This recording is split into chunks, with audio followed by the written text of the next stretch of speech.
Hello, and welcome to the SaWGuy podcast.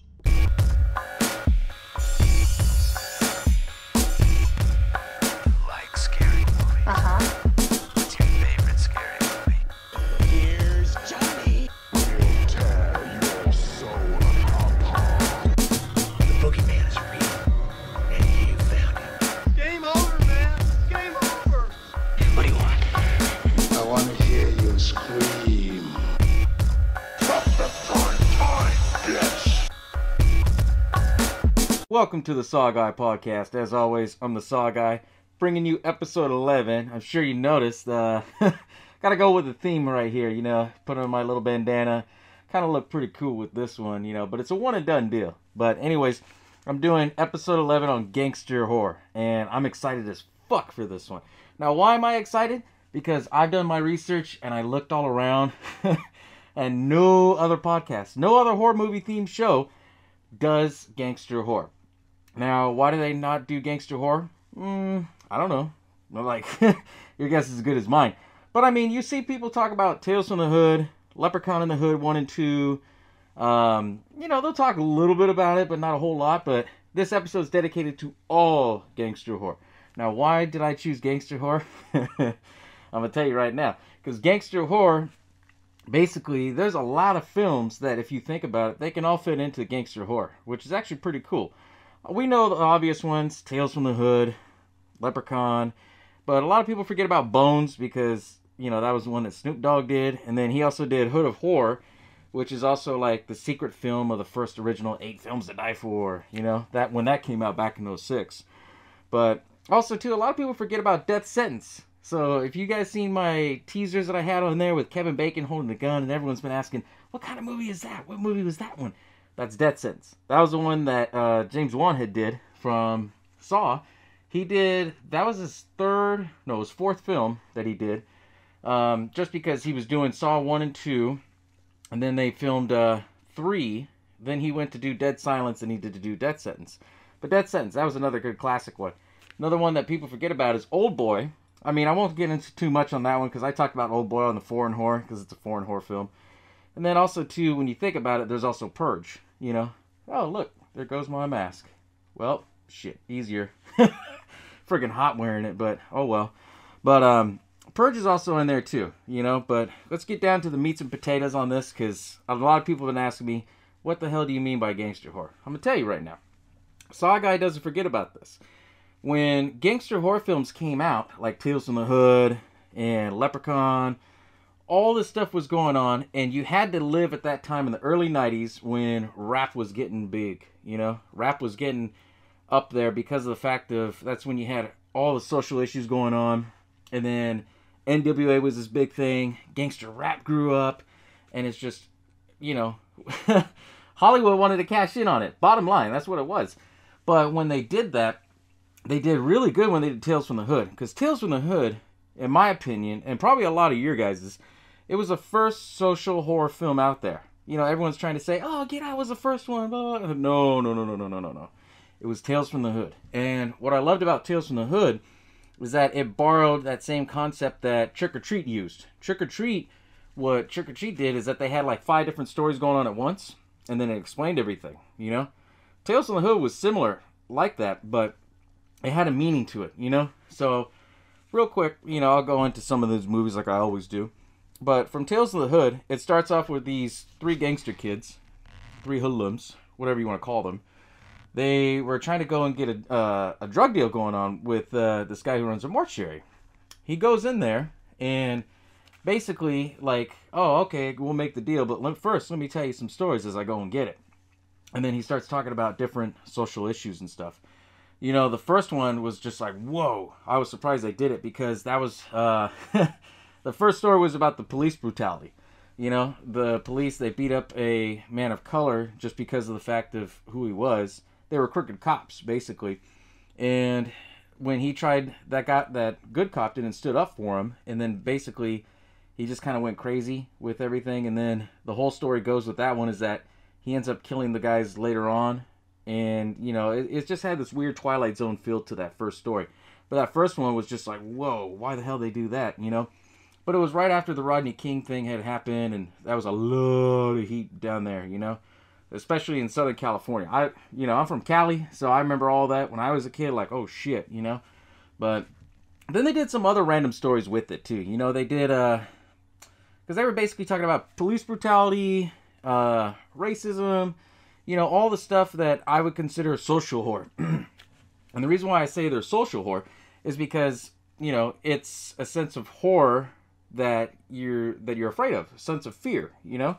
Some people, they're not afraid of scary things, but they're afraid of like the real shit, you know, police brutality.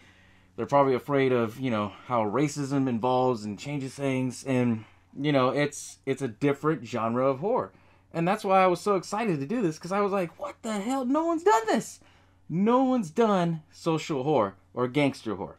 I call it gangster horror because it has to do with a lot of, you know, gang affiliation, things like that. And of course, you're going to have your weed jokes and your drug jokes and all that shit. You know, what horror movie wouldn't be complete if it had some crude humor into it, right? You know? But anyways, back to Tales from the Hood. Tales from the Hood was really good because it tied in all these different stories. And then the twist at the end was just like, okay, well, before I give you the drug deal, let's go over here and you can check out these 3 different coffins. So these kids, you know, they're affiliated with a gang or whatever. They went to open up all these coffins and it was them dead in a coffin. Like, what the hell? And then you find out that the guy telling them the story the whole time, the guy who was in control of the mortuary, was the devil. Welcome to hell, motherfuckers. That was one of the best endings, I think, to any horror film. And then it just ended. Boom. You know?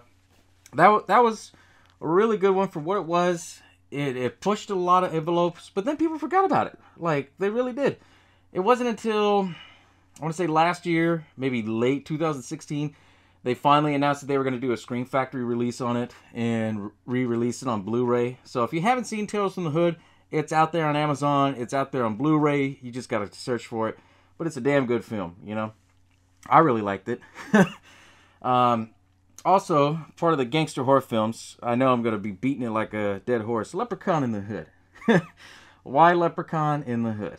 Well, I'm going to tell you why. Because every different horror icon, when they get stale, they got to do something. You know? Leprechaun, they threw his ass in space. They still couldn't do anything about it. It's just little by little, you know? So they figured, okay, why not we throw him in the hood? Right? So they throw him in the hood. And they weren't expecting it to do it really good. You know, I guess it was released on TV first, like on the Sci-Fi Channel. And it actually did really good for what it was. And I went back and watched it. And it was quite entertaining. It was different. You had Ice-T in there. You had some dark humor in there. Okay, I get it. But the story followed around how the Leprechaun's gold was taken away from Ice-T in the 70s. Then Ice-T's basically holding him captive with his chain on him so that way he doesn't wake up. And these 3 young kids, you know, I don't know if they're affiliated with a gang, but they lived in the projects and stuff like that. They basically, what they were trying to do was become rappers, right? And the only way they could become rappers was try to kiss, you know, Ice-T's ass. Because Ice-T, he basically stole this flute, this magic flute. He blew on it, and then everybody would listen to him. And, you know, that's the whole movie, what the premises was they were trying to go back and forth with this flute, where to find this. Well, anyways, Ice-T pissed off these kids. They go back to his house, rob him. They steal the necklace off the Leprechaun, and then he had the whole Leprechaun in the Hood series started. So, basically, they're trying to run from Ice-T. Leprechaun's trying to chase after him. Eventually, Leprechaun, he, you know, kills one of the kids.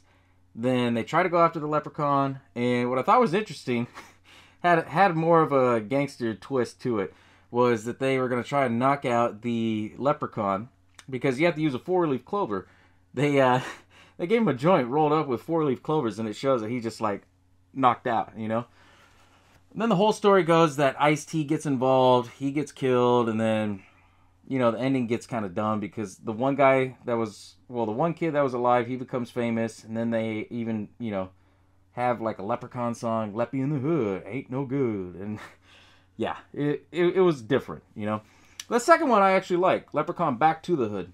It was pretty cool. They gave him more of like a demonic, sinister look.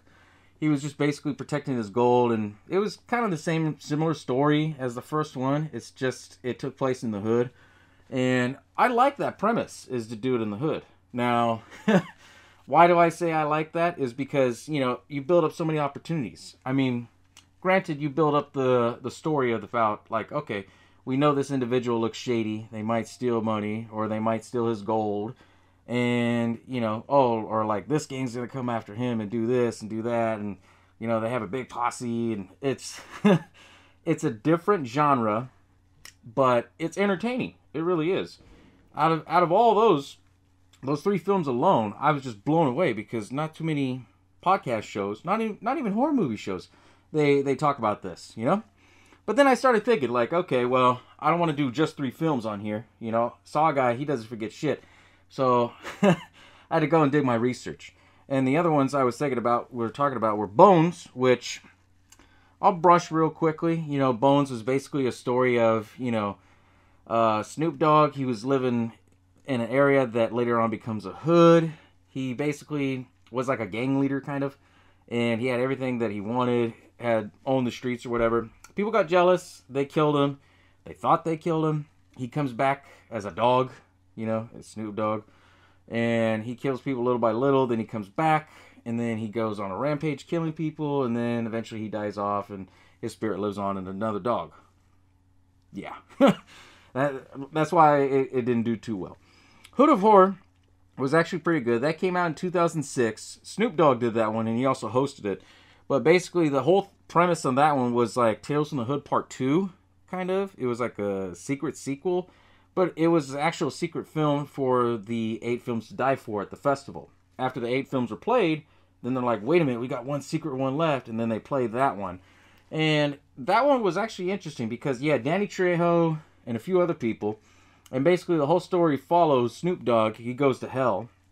And then, you know, I think it was somebody tells Snoop Dogg's the story. And so it goes into like different stories. Like one of the stories was like this chick had the power because she was a tagger. She basically had the power to go over and re-tag over somebody's work. And she had the power to kill him if she wanted to. Like that was the premise of the story. But she went drunk with power. And so the whole movie is basically about like, okay, you got to have the power, but not to use it. So, I mean, it had a lot of social, economic issues with that. Social economic horror is what I meant to say, you know? And it was actually pretty cool how they did that little twist.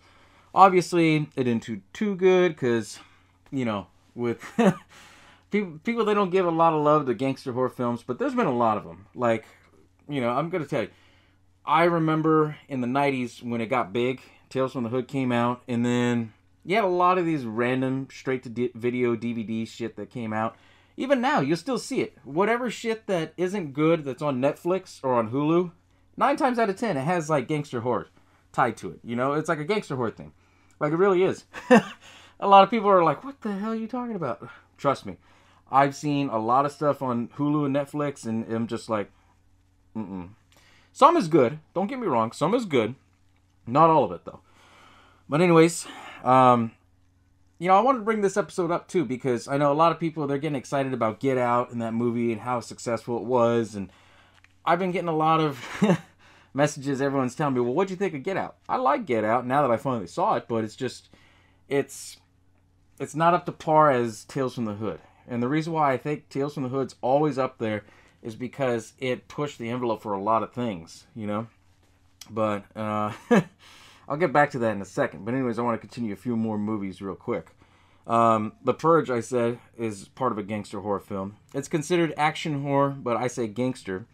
Because if you look at it this way, one group of people are trying to chase after another group of people. And in between that whole chase, a lot of people are getting killed. A lot of people are getting backstabbed and things like that, you know, as far as, like, they're being lied to and all that. And, you know, it's basically one gang chasing after another gang, so it's kind of a gangster horror film, you know? I mean, that's how I would word it. I mean, let me know what you guys think in the comments below. I know I'm not crazy. I mean, that's basically the premises, and they just stretched it out into 4 films. I think, yeah, 4 films now where they're filming the 4th one. Oldboy. I like Oldboy because it was a little different. They basically kidnapped the guy. They fucked with him for a few years. They let him go, and he was basically chasing after all these gangs that had tortured him, that had fucked with him. Then he was trying to find out if this gang really killed his daughter. You know, then you find out the twist at the end that his daughter was with him the whole time, and, you know, they kind of screwed around, and then it just, like, messed with him, and he just, yeah. It was an odd movie, you know, just because it's a foreign film. It's a little different, you know. Foreign films are a little different from our takes, but, you know, tune into Foreign Horror back, I think it was episode 8, so you get my take on that. But another one that I wanted to touch bases on real quick was Death Sentence. Now, why Death Sentence? Because it's basically a remake of Death Wish 3. And the remake of Death Wish just came out. You know, some people like it, some people didn't. I liked it, you know. But with Death Wish, or Death Sentence, being a remake of Death Wish 3, it basically followed this guy had a perfect life, and it followed this gang who was trying to initiate, you know, some kid, which was the leader's brother, his baby brother. And they were just two people that crossed paths, and the gang leader's brother killed Kevin Bacon's son, and basically Kevin Bacon just went crazy, you know? And so they were kind of tying in that whole story of like, okay, what can Kevin Bacon do? What is he going to do? What is he going to do? Well, I'll tell you what Kevin Bacon does. In his suit, he goes to the gang's lair and kills the kid who killed his son, right? Nobody knows who it is. They basically figured out that it's Kevin Bacon. And they start fucking with Kevin Bacon. They start going to his work. They start chasing him in the parking lot. And basically, they finally talked to each other over the phone. He found out his number, so he called him. And basically, he says, okay, well, I'm going to come after you as long as you tell me, like, why the hell did you do that? Kevin Bacon snapped and said, well, you know what? I killed that guy, your friend, blah, blah, blah, blah, blah. The gang leader was just like, no, you didn't kill my friend. You killed my brother. So you and your family have a whole death sentence.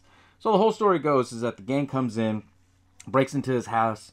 They kill Kevin Bacon's family. Kevin Bacon, he gets shot in the head, just grazed. And then Kevin Bacon just snaps, you know, and he turns into this badass. So basically, he leaves the hospital, gets all his shit, and he goes to the bank, pulls all the money out. Then he goes from, like, different bars where the gangs are associated with, finds out where the head guy who controls the gang, buys guns from him, and then he goes on the hunt to kill these gang members one by one.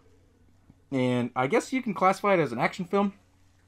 I personally consider it as a gang horror film because, you know, you have that gang mentality, how it was with it.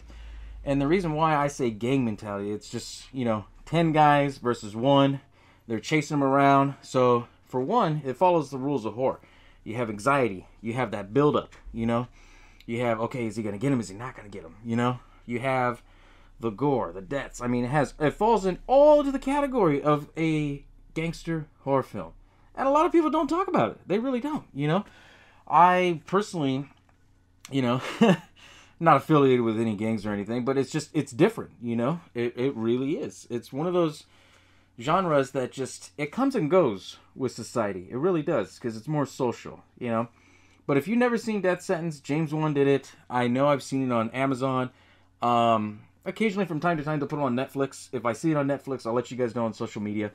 But that was another good one. That really was, you know. And the best part is, that whole movie has a wink to Saw. Everything, you know.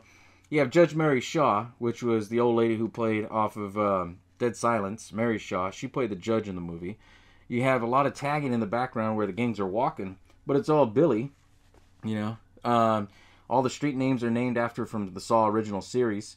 Only way I would know that is that, obviously, I'm a Saw fanboy. So, yeah. But just a heads up, I mean, that's a good movie. If you've never seen anything like that, that's a good one, you know. Honestly, it's just you saw the rise of it.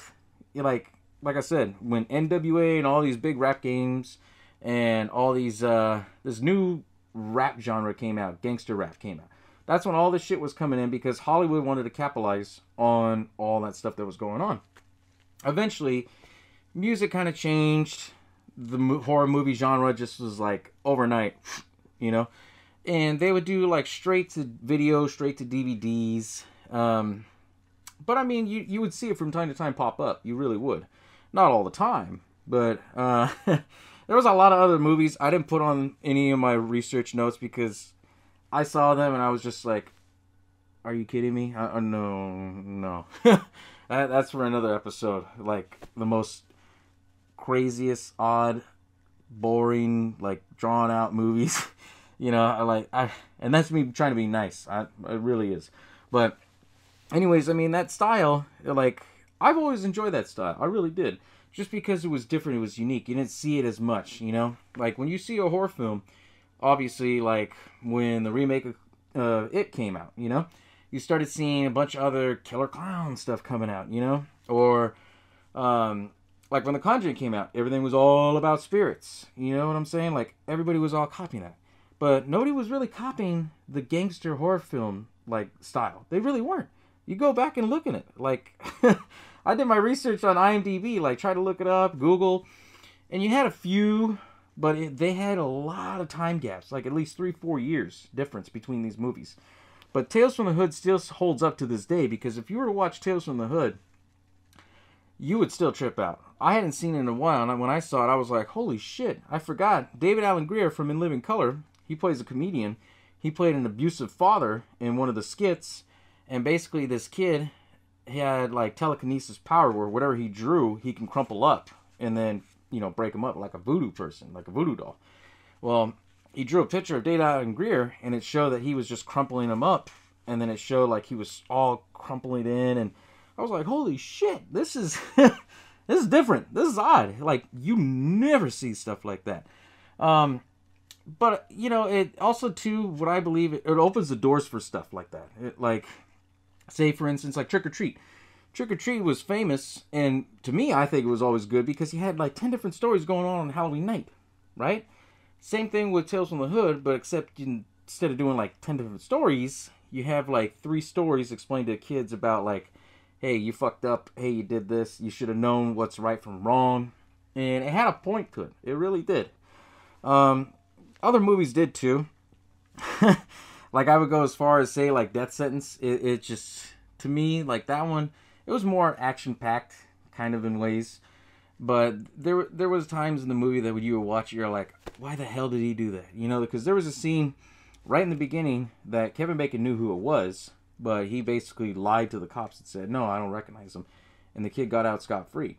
But then you find out later on it's because he wanted to do an eye for an eye. Okay, I get that. I could see, you know. But this style is unique to me because you tie in a gang mentality. You tie in gangsters. You tie in a group of people chasing after one person or another group of people. But then it builds up a different level of horror, like anxiety, you know. And anxiety to me is a bitch. You know, I'm going to tell you that right now. When you're sitting there, you're watching the movie, okay, are they going to get it? No. Okay, he's safe. You know, then all of a sudden another gang member pops out and kills that guy. Whoa, what the fuck happened? You know, like that anxiety build up right there. Like, it's good storytelling. It really is. That's why I like that style.